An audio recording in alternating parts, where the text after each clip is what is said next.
HV news के साथ मैं हूं रूहानी। धारा 370 जम्मू कश्मीर की राजनीति का एक अहम मुद्दा है और ये मुद्दा तमाम सियासतदान जो है वो बुनाते रहे हैं समय समय पर। लेकिन 5 अगस्त 2020 एक ऐसा समय जब 1 साल होने वाला है जब धारा 370 की समाप्ति केंद्र सरकार की तरफ से की गई थी। लेकिन जम्मू की आम जनता इस पर क्या अपनी राय देती है और क्या सोचती है कि 1 साल में किस तरह के बदलाव, जो केंद्र का बहुत बड़ा दावा है कि किस तरह के बदलाव जो है देखें, इनसे जानने की कोशिश करेंगे। एक शख्स मेरे साथ है, इनसे बात करेंगे। सर, क्या लगता है कि धारा 370 की समाप्ति के बाद कितने बदलाव?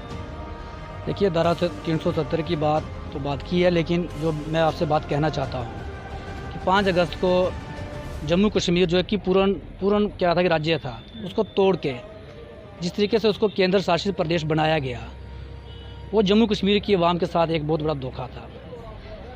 हमने हमेशा यही सुना है कि किसी केंद्र शासित प्रदेश को एक पूर्ण राज्य का दर्जा दिया गया।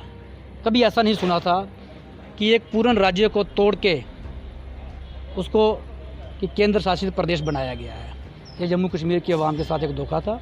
तो हम जब तक दोबारा से इसको पूर्ण राज्य नहीं बनाया जाएगा, हम हमेशा इसकी आवाज़ उठाते रहेंगे और पूर्ण राज्य का दर्जा लेके रहेंगे। जिस तरीके से जब कि इसको यूनियन की टेरिटरी बनाया गया तो एक बड़े बड़े वायदे किए गए थे कि बड़े बड़े उद्योग आएंगे, नौजवानों को रोज़गार मिलेगा। तो 1 साल हो गया है, ना तो कोई जहाँ पे उद्योग देखने को मिल रहा है, ना ही कोई रोज़गार है। दूसरी तरफ जैसे जहाँ पे जो भी कि कोरोना का एक पूरे देश के अंदर जिस तरह से महामारी का प्रकोप है, और आज पिछले 5 महीनों से आप देख रहे हैं कि दिन ब दिन जो कोरोना है वो जम्मू में एक कहर की तरह वो बढ़ता जा रहा है। लोगों के रोज़गार बंद हैं, जो रेडी फड़ी वाले हैं, जो ट्रांसपोर्टर हैं, छोटे दुकानदार हैं। भाजपा जश्न मना रही है 5 अगस्त। उनकी अपनी सोच है। आज जाइए आप कहीं पे भी जाके आम जनता से पूछिए, पता चलेगा कि लोग आज इस चीज़ से कितने खुश हैं। जहाँ लोगों को कि जो पिछले 5 अगस्त को जो किया गया उससे जो लोग क्या हैं, खुश हैं या दुखी हैं, ये आपको लोगों के बीच में जाके पता चलेगा। जश्न मनाने को क्या है, जश्न वो उनकी एक अपनी सोच है, उनका एक अपना जो कि पॉलिटिकल एजेंडा था वो उन्होंने पूरा किया है। लेकिन आम जनता के बीच आज जनता को इस बात का एहसास हो रहा है कि उन्होंने क्या खोया है और क्या पाया है। तो हमें नहीं लगता कि अब जो कई जो और पार्टियों के लोग हैं जो जश्न मनाने के चक्कर में है, उनके साथ कई एसोसिएटेड लोग हैं जो खुद इस बात के लिए परेशान हैं, लेकिन वो खुल के कह नहीं पाते हैं। मेरे को नहीं लगता, अगर ऐसा है तो मैं कहता हूँ आपके चैनल के माध्यम से कि उनके लोग कि खुल के बोलें कि हमें केंद्र शासित प्रदेश ही चाहिए, हमें पूर्ण राज्य नहीं चाहिए। बोलना चाहिए उनको कि आज तो पता चल जाएगा कि लोग दुखी हैं जहाँ इससे सुखी हैं।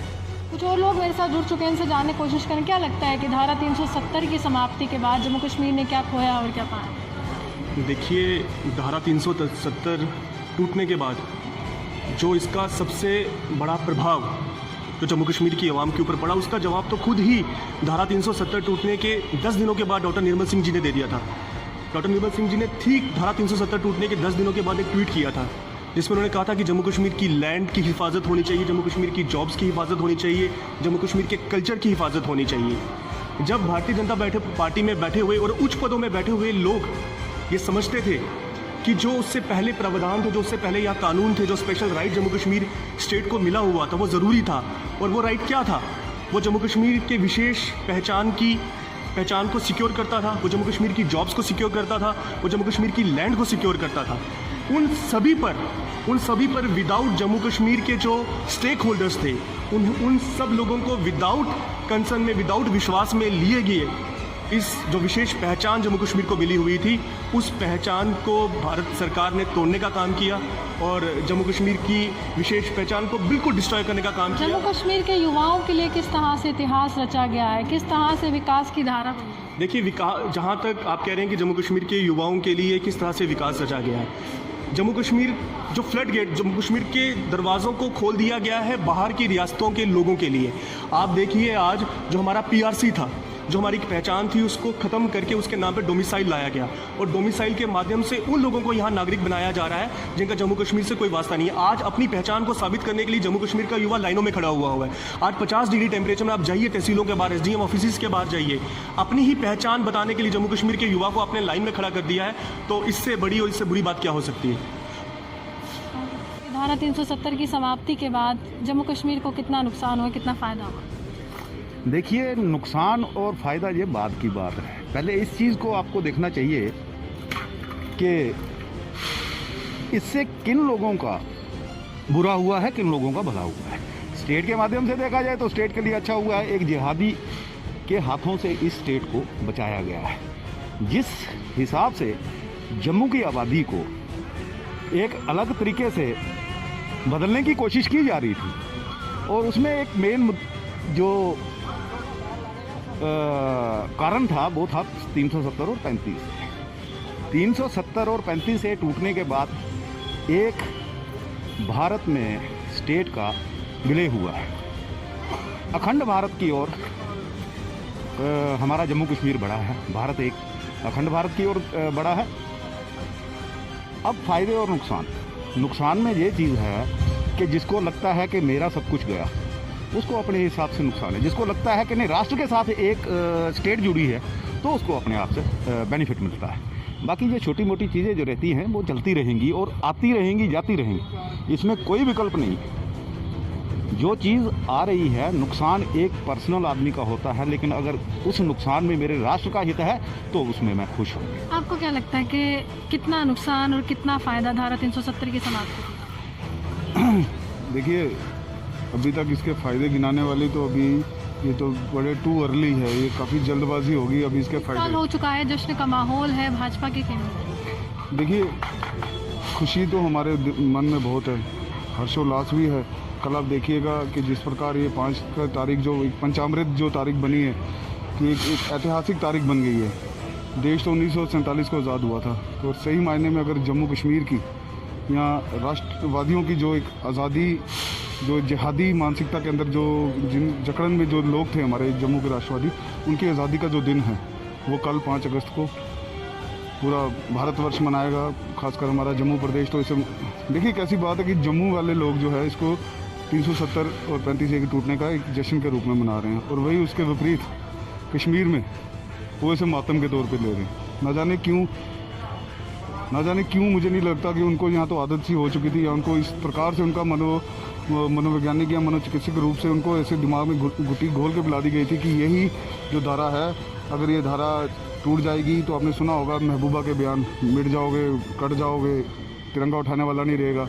बट हम सल्यूट करते हैं मोदी जी की इच्छा शक्ति को, जिन्होंने कि अपने जो मैनिफेस्टो में धारा 370 को हर बार प्रमुखता से रखा, राम मंदिर को रखा, आज वो पूरा किया।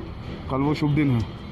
देखिए, आपने जिस प्रकार कहा कि इसकी फ़ायदे और नुकसान के बारे में, देखिए हमें एक चीज़ का बड़ा मन में मलाल है, और जब तक वो हमारी आकांक्षाएं पूरी नहीं होंगी तो वो मलाल रहेगा। वो आकांक्षाएं थी कि जम्मू हमेशा राष्ट्रवादी रहा, ऐसे दौर में भी रहा जब आपने देखा होगा जगह जगह बम ब्लास्ट होते थे, आतंकवादी घटनाएं होती थी, हमारे लोगों को मारने की धमकियां मिलती थी। उसके बावजूद हमारे लोग उन्हें राष्ट्रवाद का झंडा नहीं छोड़ा। पर दुख होता है कहीं ना कहीं केंद्र का जो रहमो करम जो है वो सारा का सारा जो है आज भी आप देखिए कश्मीर केंद्रित है। जम्मू में लोगों को देख लीजिए, उनकी आकांक्षाएँ आज भी बेचारे परेशान ही हैं। कहीं ना कहीं टोल को लेके हमारा युवा वर्ग जो है वो एक किस्म का अपने आप को प्रताड़ित महसूस कर रहा है कि वो 4G के पैसे पे करता है और उनको स्टिल 2G का। ठीक है, सुरक्षा के हवाले से जैसे वो कहते हैं, हम भी देश की सुरक्षा सर्वोपरि है, बट कहीं ना कहीं उनको आकलन ऐसा करना चाहिए था कि जिससे जो युवाओं की आकांक्षाएं हैं उसको वो खरा उतर पाती। कहीं ना कहीं मुझे लगता है जो केंद्र और जो राज्य के बीच में जो समन्वय है वो ठीक प्रकार से नहीं जा रहा। यहाँ राजनीति ज़्यादा हो रही है, लोगों के हित के जो काम है उनको थोड़ा नज़रअंदाज किया जा रहा है। उस विषय पे अगर काम हो तो जम्मू तो हम शुरू से राष्ट्रवादी है और हमेशा रहेगा। चलिए, साफ तौर पर कुछ लोगों ने फ़ायदे गिनाए, कुछ लोगों ने कहा कि राष्ट्र आगे जाएगा तो हमें कोई यहाँ पर परेशानी नहीं है, लेकिन साथ ही साथ जम्मू कश्मीर की राजनीति के लिए धारा 370 अहम रही और आप सब लोग जानते हैं तमाम राजनीतिक दल इसको ब्लैक डे ऑब्जर्व कर रहे हैं जो विपक्षी दलों के नेता हैं, लेकिन भाजपा एक तरह से दीपावली मना रही है। इसी के साथ कैमरामैन गुलशन कुमार के साथ मैं रूहानी आपसे बता रही हूँ। नमस्कार।